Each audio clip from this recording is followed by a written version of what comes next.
Hello students, welcome to another question of the day video, and today we have a very interesting question from algebra, and this is a equation where we have degree 4, right? And we have to find the integer solution of the given equation, that is the integer solutions of x, right? तो देखो इस तरह की question में एक थोड़ा सा observation आपको ज़रूर समझ में आना चाहिए, because it is not like कि आपको इक्वेशन सॉल्व करना है, इट इज़ लाइक कि आप इस इक्वेशन को देख के क्या इंटरप्रेट कर पाते हैं, राइट? तो अगर मैं दोस्तों इस इक्वेशन में नंबर ऑफ टर्म्स को देखता हूँ, दैट इज़ 5 और ये इसका मिडिल टर्म है, राइट? तो मिडिल टर्म के लेफ्ट और राइट वाले जो टर्म्स हैं उनका कॉफिशिएंट जो है सेम टू सेम है। यहाँ भी आप देखोगे इसका कॉफिशिएंट 1 है और इसका भी दोस्तों कॉफिशिएंट 1 है, राइट? तो मिडिल टर्म की जो लेफ्ट और राइट वाले जो टर्म्स हैं उनका कॉफिशिएंट सेम है। और दोस्तों ये बहुत इंपॉर्टेंट ऑब्जर्वेशन है इस तरह की क्वेश्चन को डिकोड करने का या टैकल करने का।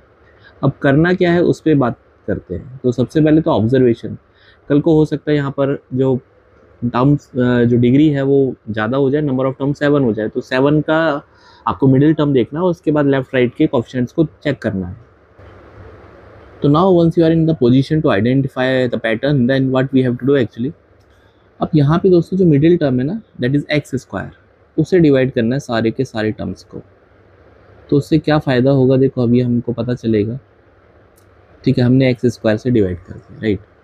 तो ultimately this equation become x square minus 5x plus 8 minus 5 upon x and plus 1 by x square equals to 0। I believe it is clear, right?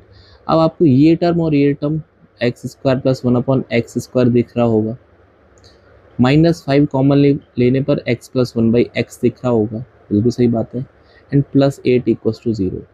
अब इस इक्वेशन को देख के थोड़ा तो दिमाग में कुछ ना कुछ घंटी बजता होगा आपके, राइट? तो अब आपको करना क्या है, थोड़ी देर के लिए x प्लस 1 अपॉन एक्स को t अज्यूम कर लेते हैं, राइट? तो उससे क्या होगा, अगर हम दोनों तरफ स्क्वायर करेंगे तो x square plus 1 upon x square plus 2 equals to t square. तो इसकी वैल्यू दोस्तों कितनी आ जाएगी, t square minus 2। I believe it is clear, that is the value of x square plus 1 upon x square, right? तो this is t square minus 2 minus 5t plus 8 equals to 0। I believe it is clear. So this is nothing but T square minus 5t plus 6 equals to 0। अब ये बहुत अच्छे वाली quadratic equation है, आप इसके roots निकाल सकते हैं, राइट? तो that is t square minus 5t plus 6 equals to 0, right? तो इसके रूट बनेंगे t minus 3 and t minus 2 equals to 0। तो this is nothing but t equals to 2 and t equals to 3, right? But remember we have to find the integer values of x, not for t. So we have assumed x plus 1 upon x equals to t, right? So this is x plus 1 upon x equals to t, that is 2. तो ये तो बहुत famous equation है, right? और ये दोस्तों तभी possible है, चाहे तो आप क्वाड्रेटिक बना के देख लो, ये हो जाएगा x square plus 1 equals to 2x। और ये तभी पॉसिबल होता है जब x का वैल्यू 1 अपॉन एक्स है, sorry x plus 1 upon x 2 है।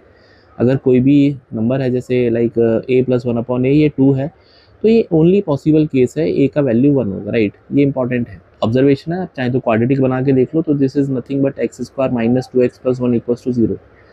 तो x माइनस दैट इज़ 1 का होल स्क्वायर, तो x माइनस 1 का होल स्क्वायर इक्वल्स टू 0। तो यहाँ से दोनों जो x की वैल्यू आएंगी दैट इज़ आइडेंटिकल आएंगे, x इक्वल्स टू 1, राइट? अब इस पे बात करते हैं। तो x प्लस 1 अपॉन एक्स जो दूसरे वाला फैक्टर है दैट इज़ 3 इक्वल्स टू 3। तो यहाँ से आप देखोगे this is x square plus 1 equals to 3x। So x square minus 3x plus 1 equals to 0। अब 1 के फैक्टर 3 तो नहीं बन सकते, तो I can be very sure कि यहाँ पे नो इंटीजर मिलेगा, हाँ, नो इंटीजर। अब उसके पीछे भी रीज़न है, जैसे आपको अभी भी नहीं समझ में आता सर क्यों मिलेगा, तो आप d निकाल के देख लो। d is b square minus 4ac, right? That is minus 3 का स्क्वायर माइनस 4, a का वैल्यू 1 है और c का वैल्यू भी 1 है, तो दिस इज़ 9 माइनस 4 जो कि 5 होता है।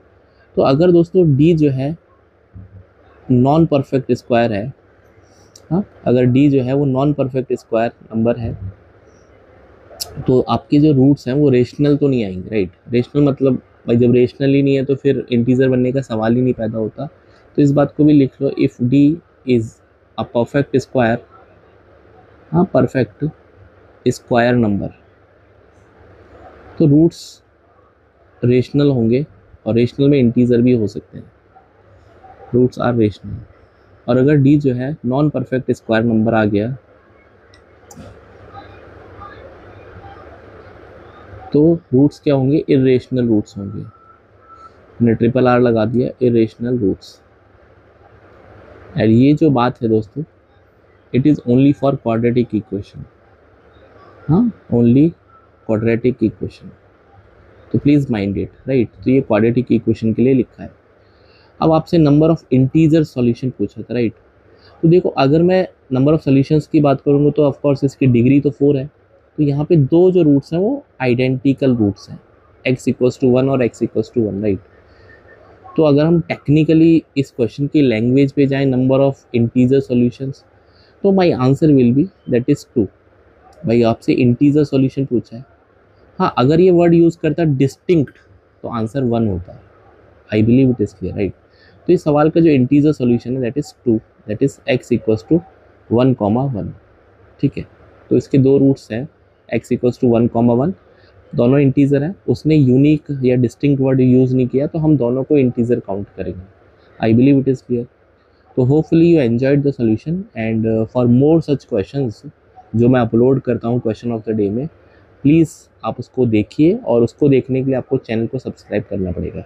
सो मिलते हैं नेक्स्ट वीडियो में, till then bye, take care.